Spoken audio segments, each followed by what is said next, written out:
JD Vance sobre a Parceria EUA-Índia, Futuro Brilhante pela Frente. Junte-se a JD Vance enquanto ele partilha insights sobre a Parceria EUA-Índia e o seu futuro. JD Vance.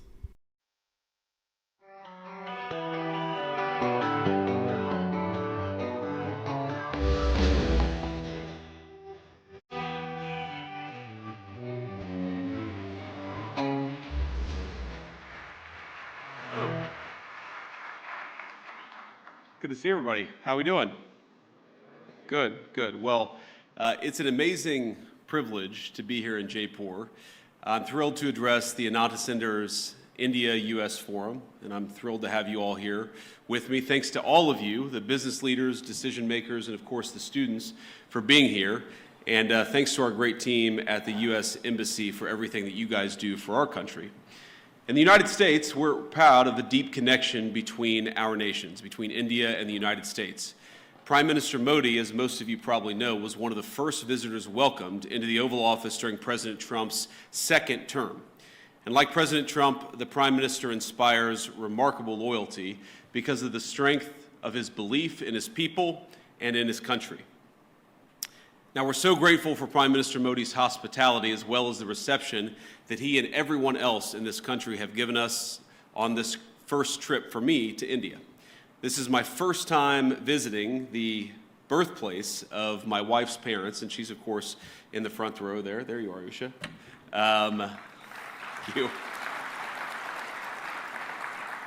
She's a bit of a celebrity, it turns out, in India, I think more so than her husband.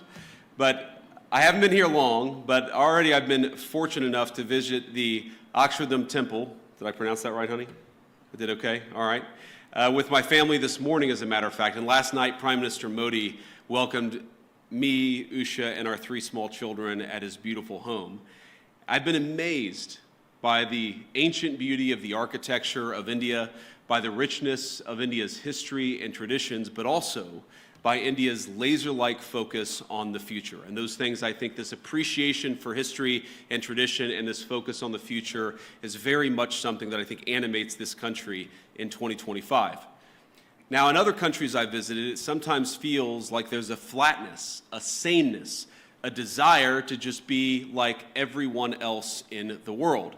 But it's different here. There's a vitality to India, a sense of infinite possibility, of new homes to be built, new skylines to be raised, and lives to be enriched.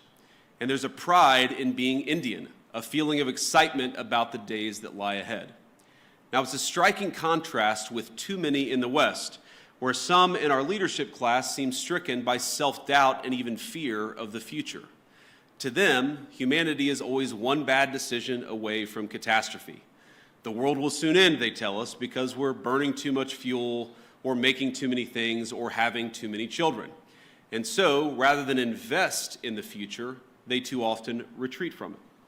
Some of them pass laws that force their nations to use less power. They cancel nuclear and other energy generation facilities, even as their choices, the choices of these leaders, lead to more dependence on foreign adversaries. Meanwhile, their message to their friends, to countries like India, is to tell them that they're not allowed to grow. Well, President Trump rejects these failed ideas. He wants America to grow, he wants India to grow, and he wants to build the future with our partners all over the globe.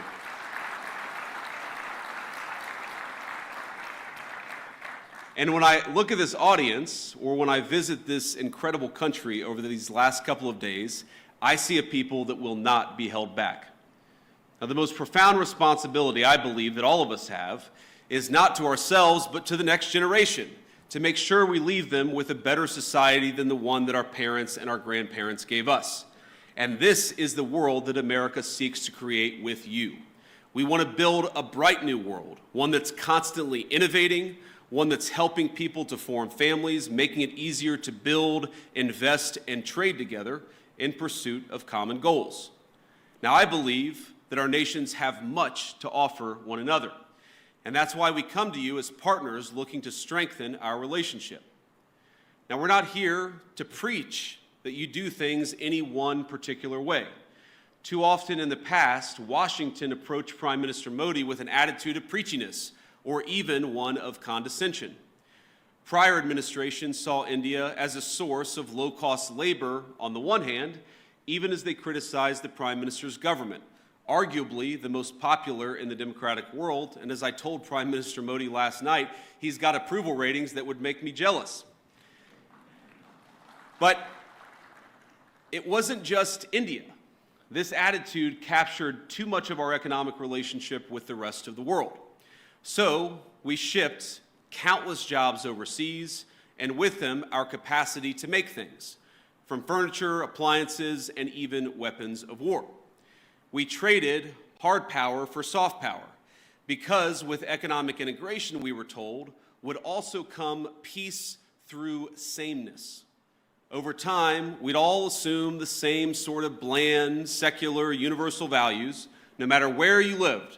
The world was flat after all. That was the thesis, and that was what they told us. And when that thesis proved false, or at least incomplete, leaders in the West took it upon themselves to flatten it by any means necessary. But many people across the world, and I think your country counts among them, they did not want to be flattened. Many were proud of where they came from, their way of life, the kind of jobs they worked, and the kind of jobs their parents worked before them.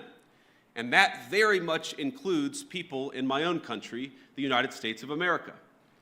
Now, some of you are aware of my own background. I actually didn't plan to talk about my background at all until last night at dinner, while my children mostly behaved. We gave them an A- for behavior with the Prime Minister. The Prime Minister said, I have one request. I want you to talk a little bit about your background. And so I wanted to do that. For those of you who don't know anything about me, I wanted to talk about it. I come from, and I'm biased, the greatest state in the Union, the state of Ohio, a longtime manufacturing powerhouse in the United States of America. My home specifically is a place called Middletown. Now, it's not a massive city by any means. It's not Jaipur, but it's a decent-sized town and a place where people make things, which has been a point of pride in Middletown for generations. It's filled with families like my own, some of whom called us hillbillies, Americans who came down from the surrounding hills and mountains of West Virginia, Tennessee, and Kentucky to cities like Middletown in pursuit of the manufacturing jobs that were creating widespread prosperity for families all across America. They came to Middletown in search of what we call back home the American dream. In Middletown, my parents raised me. My grandparents raised me. They taught us to work hard. They taught me to study hard. And they taught me to love God and my country and always be good to your own. My granddad, who I called Papaw growing up, he typified that. Late into life, he worked as a steelmaker at the local mill, and I know India has a lot of those. Papaw's job gave him a good wage, stable hours, and a generous pension. All that allowed him to support not just him and my grandmother, but his own daughter and grandkids with him. Now, by the time I came around, money was awfully tight, but he worked hard to make a good living for all of us. Now, I know Papaw and Mama were grateful for the way of life their country made possible. Their generation bore witness to the formation of America's great middle class.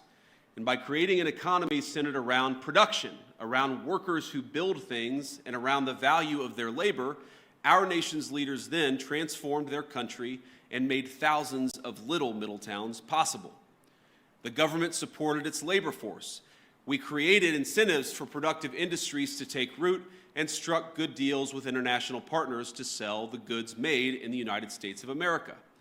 But as America settled into world historic prosperity it generated, our leaders began to take that very prosperity and what created it for granted. They forgot the importance of building, of supporting productive industry, of striking fair deals, and of supporting our workers and their families. And as time went on, we saw the consequences. In my hometown, factories left, jobs evaporated, America's middle towns ceased to be the lifeblood of our nation's economy. And the United States, as it became transformed, those very people, the working class, the background of the United States of America, were dismissed as backwards for holding on to the values their people had held dear for generations. Now, Middletown's story is my story, but it's hardly unusual in the United States of America. There are tens of millions of Americans who, over the last 20 or so years, have woken up to what's happening in our nation. But I believe they woke up well before it's too late. Now, like you, we want to appreciate our history, our culture, our religion. We want to do commerce and strike good deals with our friends. We want to found our vision of the future upon the proud recognition of our heritage rather than self-loathing and fear. I work for a president who has long understood all of this, whether through fighting those who seek to erase American history or in support of fair trade deals abroad. He has been consistent on these issues for decades. And as a result, under the Trump administration, America now has a government that has learned from the mistakes of the past. It's why President Trump cares so deeply about protecting the manufacturing economy that is the lifeblood of American prosperity and making sure America's workers have opportunities for good jobs. As we saw earlier this month, he will go to extraordinary lengths to protect and expand those opportunities for all Americans. And so today I come here with a simple message. Our administration seeks trade partners on the basis of fairness and of shared national interests. We want to build relationships with our foreign partners who respect their workers, who don't suppress their wages to boost exports, but respect the value of their labor. We want partners that are committed to working with America to build things, not just allowing themselves to become a conduit for transshipping others' goods. And finally, we want to partner with people and countries who recognize the historic nature of the moment we're in, of the need to come together and build something truly new, a system of global trade that is balanced, one that is open, and one that is stable and fair. Now, I want to be clear, America's partners need not look exactly like America, nor must our governments do everything exactly the same way. But we should have some common goals, and I believe here in India we do, in both economics and in national security. And that's why we're so excited. That's why I'm so excited to be here today. In India, America has a friend, and we seek to strengthen the warm bonds our great nations already share. Now, critics have attacked my president, President Trump, for starting a trade war in an effort to bring back the jobs of the past, but nothing could be further from the truth. He seeks to rebalance global trade so that America, with friends like India, can build a future worth having for all of our people together.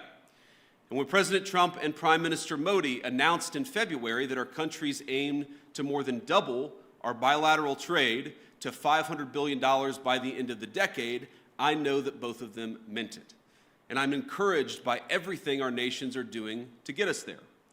As many of you are aware, both of our governments are hard at work on a trade agreement built on shared priorities, like creating new jobs, building durable supply chains, and achieving prosperity for our workers. In our meeting yesterday, Prime Minister Modi and I made very good progress on all of those points.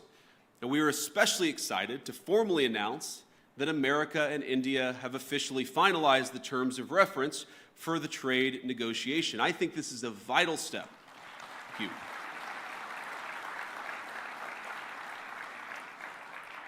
And I believe this is a vital step toward realizing President Trump's and Prime Minister Modi's vision, because it sets a roadmap toward a final deal between our nations. I believe there is much that America and India can accomplish together. And on that note, I want to talk about a few areas of collaboration today, how India and the United States can work together. First, perhaps most importantly, to protect our nations. Second, to build great things. And finally, to innovate the cutting-edge technologies both our countries will need in the years to come. Now, on defense, our countries already enjoy a close relationship, one of the closest relationships in the world. America does more military exercises with India than we do with any other nation on earth. The U.S.-India Compact that President Trump and Prime Minister Modi announced in February will lay the foundation for even closer collaboration between our countries. From javelins to Stryker combat vehicles, our nations will co-produce many of the munitions and equipment that we'll need to deter foreign aggressors.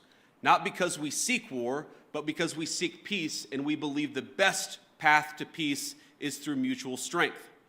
And launching the Joint Autonomous Systems Industry Alliance will enable America and India to develop the most state-of-the-art maritime systems needed for victory. It's fitting that India, this year, is hosting the Quad Leaders Summit this fall. Our interests in a free, open, peaceful, and prosperous Indo-Pacific are in full alignment. Both of us know that the region must remain safe from any hostile powers that seek to dominate it. Growing relations